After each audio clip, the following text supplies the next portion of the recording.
अब नहीं रहुआ कि हम क्या बात करें भाई। वो नेता तो है नहीं, है तो अभिनेता। एक्सीडेंटली सांसद हो गए आजमगढ़ से, भारतीय जनता पार्टी में गए, एक्सीडेंटली सांसद हो गए।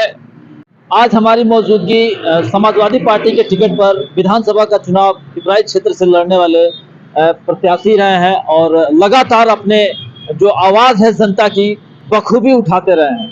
हमारे साथ अमरिंदर निषाद जी हैं, हम लोग इनसे बात करेंगे क्योंकि अभी आपने देखा है कि बिहार विधानसभा चुनाव का परिणाम आया है और जो महागठबंधन ने इतना दावा किया था कि अब की सरकार हम बना रहे हैं, वो कहीं ना कहीं एक तरीके से झटका लगा है। किस नजर से देख रहे हैं इस चुनाव के परिणाम को? देखिए, सबसे पहले तो जनता जनार्दन होती है और अगर जनता ने जनादेश अगर दिया है तो हम जनता के जनादेश का स्वागत करते हैं। लेकिन भारतीय जनता पार्टी और जो भारतीय जनता पार्टी की बी टीम है चुनाव आयोग, उससे मिलकर के बोलिएगा आप। चुनाव आयोग पे सीधा आरोप लगा रहे हैं कि बी टीम है। बी टीम है, सीधा आरोप उन पे है। लगातार अभी एसआईआर बिहार में हुआ है चुनाव से पहले, तो एसआईआर में जो नाम काटे गए और आज के डेट उसमें जो नाम जोड़े गए वो पीडीए के लोगों को और भारतीय जनता पार्टी के जो वोटर थे उनका नाम जोड़ा गया, बाकी लोगों का नाम काटेगा। अभी लगातार इस समय एसआईआर हो रहा है यूपी में भी, हम लोग लगातार क्षेत्र में देख रहे हैं। तमाम जिनको जिम्मेदारी निर्वाचन की तरफ से मिली है, चाहे सहायक अध्यापक हो और जो आंगनबाड़ी हो, जो भी जिनको भी मिला है, ये लोग बंडल लेके इकट्ठा बांट दे रहे हैं, इकट्ठा भाजपा कार्यकर्ताओं को दे रहे हैं। और भाजपा कार्यकर्ता क्या कर रहे हैं कि अपने लोगों का एसआईआर फॉर्म फिल करा के जमा करा रहे हैं और बाकी फेंक दे रहे हैं ठंडे बस्ते में। इस तरह से फिर वोट कट जाएगा और बिहार वाला खेला यहाँ करना है। लेकिन बिहार का खेला चलने नहीं देंगे, चाहे किसी स्तर पे जाना पड़ेगा।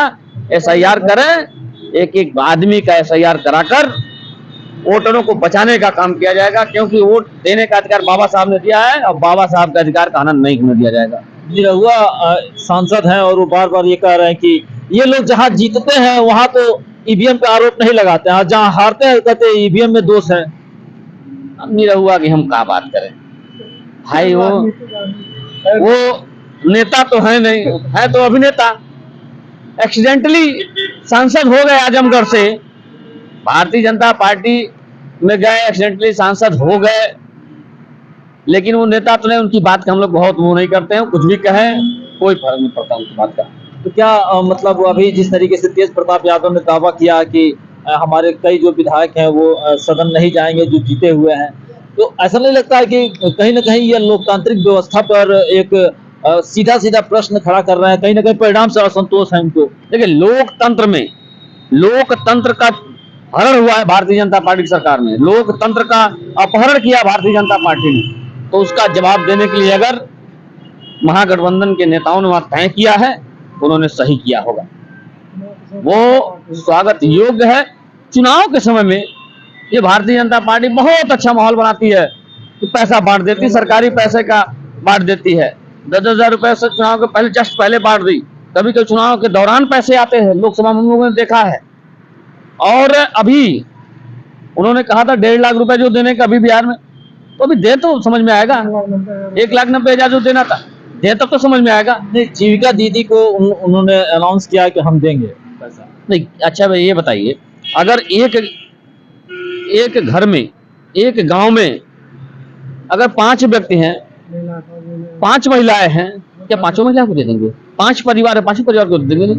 वो चयन कर रहे हैं कौन उनके दल से है, कौन लोग इस तरह से गुमराह होते हैं। जैसे लोग 10 को कह के 3 को देकर, ये केवल प्रचार का, अगर 2 रुपया सरकार खर्च करती है भारतीय जनता पार्टी की, तो 20 रुपए तो प्रचार में खर्च कर देती है।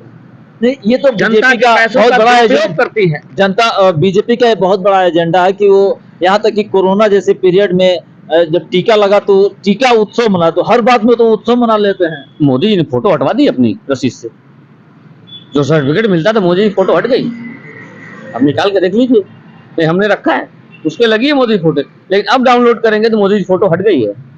जिस तरीके से क्यों हट गई मोदी जी की फोटो? क्यों हट गई? घोटाला है, इनका घोटाला न पकड़ा जाए, जब लोग पास पहुंचने लगते हैं तो ये लोग हटने लगते हैं, घुमाने लगते हैं।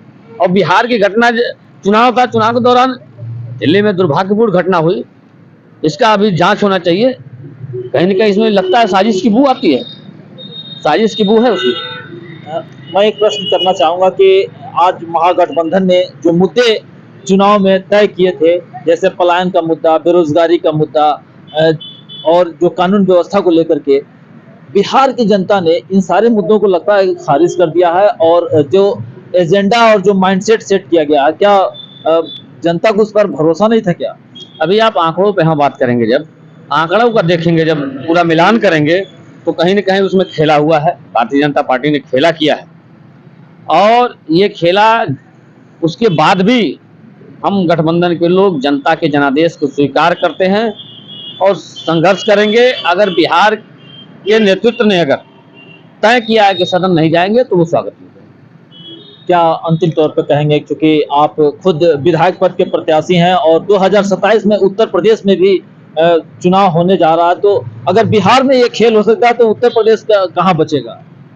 अभी माननीय राष्ट्रीय अध्यक्ष जी ने अभी आप लोगों को सुना होगा, बयान दिया है कि भारतीय जनता पार्टी ने जो किया, अच्छा ये हमने समझ में आता है भारतीय जनता पार्टी टारगेट पहले से कैसे अचीव करना है जो जानती, कैसे डरना हुआ ने वोट पड़ा ने पहले कहते हम इतनी सीट जीतेंगे। अमित शाह जी कहते 160 सीट से ऊपर जाएंगे, 200 सीट जाएंगे और उतनी सीट आती है। ये अगर घोटाला नहीं है तो क्या है?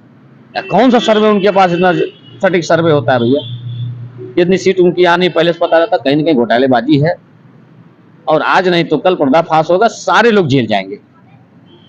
बिल्कुल, ये हमारे साथ अमरिंदर निषाद जी रहे जिन्होंने ये बात कहा है कि आने वाले समय में बिल्कुल इन सारे जो चुनाव के परिणाम सामने आ रहे हैं, जनता को दिखाए और बताए जा रहे हैं, सरकार बनाई जा रही है, जरूर इसके बीच में जो पीछे खेल चल रहा है पर्दे के, वो जरूर एक बार कहीं ना कहीं खुल करके सामने आएगा और जनता इस पर जरूर समझेगी।